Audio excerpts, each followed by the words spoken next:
My girlfriend is planning to move in with me with her 4 children, but she told me that she doesn't like my daughter as the queen of the house, so I kicked her to the curb. My daughter Stacy has one of the 2 rooms in my house with an ensuite bathroom. It's a largish room with a nice bay window, obviously very nice. I've recently become engaged to my girlfriend of 3 years, Alice, and her landlord has recently hiked her rent, so we're planning to have her move in with me. She has some kids. She has 2 daughters and 2 sons. She is also pregnant, and our daughter is due in about 5 months. I've made it absolutely clear to my daughter, as a condition of getting her approval on moving my girlfriend in, that she is allowed to keep her room, and she is also allowed to have a full lock on her door. My daughter plans to go to school locally, and I have told her in no uncertain terms that she's welcome to live at home for the rest of my life, and after that, she can inherit the house. I bought the house with her mother and paid it off in large part with her mother's life insurance 10 years ago, so it only seems fair. She says she's alright as long as she has her room and bathroom and is allowed to put a lock on her door. Stacy will be giving up a room she's currently using as a studio/project space. She does art, videos, voiceovers, etc., so even her larger room will become a bit more cramped, and she'll definitely need the extra space she has. There will be a bedroom for Alice's girls, Stacy's old project room, and Alice's boys, who will be getting an old room. I will be putting in a finished nursery/bedroom in the basement for our new daughter. Alice thinks that this is unfair. She thinks it was wrong of me to decide without her, and she also thinks that she should move her 2 daughters into Stacy's room and that Stacy should have to move to the smaller room they'll be getting. The 2 of them already share a smaller room than the one I'm moving them into, so they are getting an upgrade regardless. Alice thinks that it's not fair for Stacy to have a bathroom all day herself and that there won't be enough bathrooms for everyone else. She also disapproves of Stacy being able to lock everyone out. There were other smaller things she didn't like that I agreed to with Stacy, like the fact that she is to be paid for any babysitting or that my older car, her mom's old car, is hers when she gets her driver's license. We'll have our own bathroom in the master bedroom, and the house has 3 other bathrooms besides, 1 on each floor, 1 near what will be her girls' room, 1 not far from what will be the boys' room, and 1 little basically be directly next to the newly finished room. I told Alice that my deal with Stacy is non-negotiable, set in stone, and that it's literally a condition of her even moving in. Alice is upset that Stacy and I have spaces completely dedicated to ourselves. I have my office, which I need because I work from home and have projects besides, and there aren't many other spaces to put people. I told her she could pretty much do what she wanted in the living room, but that it is what it was, and there was pretty much nothing to be done about it. A bigger house is not an option unless Alice is going to start making a hell of a lot more money and buy her own bigger house. It's already a pretty big house, and housing is expensive. I told her that she was already getting a break by my only expecting her to contribute 15 or 20% to household bills. If we were doing it proportionately, it would be more like 25 to 30%. We keep separate finances, and we've agreed to a prenup. Alice just seems upset that I won't change the setup even though there's no real way to change it, and she's accused me of treating Stacy like a spoiled little princess and letting her be queen of the house. Frankly, my daughter comes first. She's lived here all her life, and I already know it will be a big adjustment having all these other kids move in. As much as I love Alice and as much as I want our relationship to work out,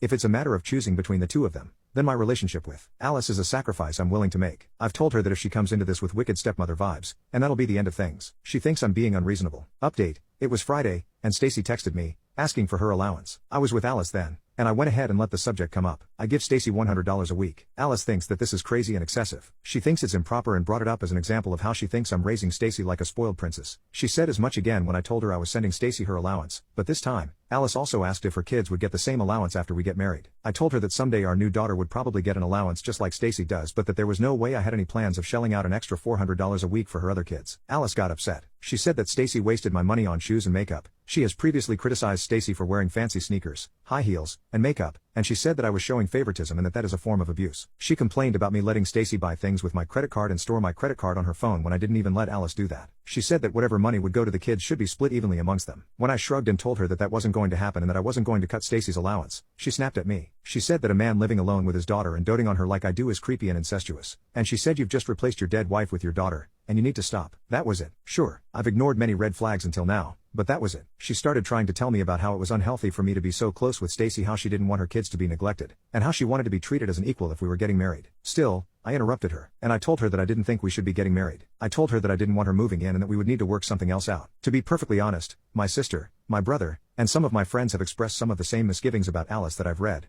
although they were generally much more gentle about it. I was in love with her. In fact, I'm still in love with her, and I wasn't seeing things clearly. I told her that I would always make sure that our child had a roof over her head, but that she was going to have to work something out for herself and her kids on her own. Obviously, we had a huge fight. She screamed at me. She called me a heartless bastard. She blamed Stacy for trying to sabotage our relationship. She guilt-tripped me about her cost of living and how I was in an empty house all by myself. She also guilt-tripped me about the stress on the baby, and I actually do feel bad and worry about that. She eventually broke down crying and told me to leave. In the past 10 years, this was my first relationship with a woman that became serious. I love her, And this hurts. It hurts a hell of a lot. I told Stacy that she didn't have to bother moving her stuff out of the other room and that Alice wasn't coming. And we hugged. She asked if this was her fault. And I told her no. I told her I honestly feel like marrying Alice would have been a mistake even if the two of them could have been best buddies. I always wanted to have a few more kids and missed having a wife, but things don't always happen the way we want. So I'm pretty sure my relationship with Alice is effectively over, even if we're raising a child together for the foreseeable future. I'm not sorry to be having another kid, even if I really wish the circumstances could be better. The red flags were always there. I guess it's better that I notice them now instead of later.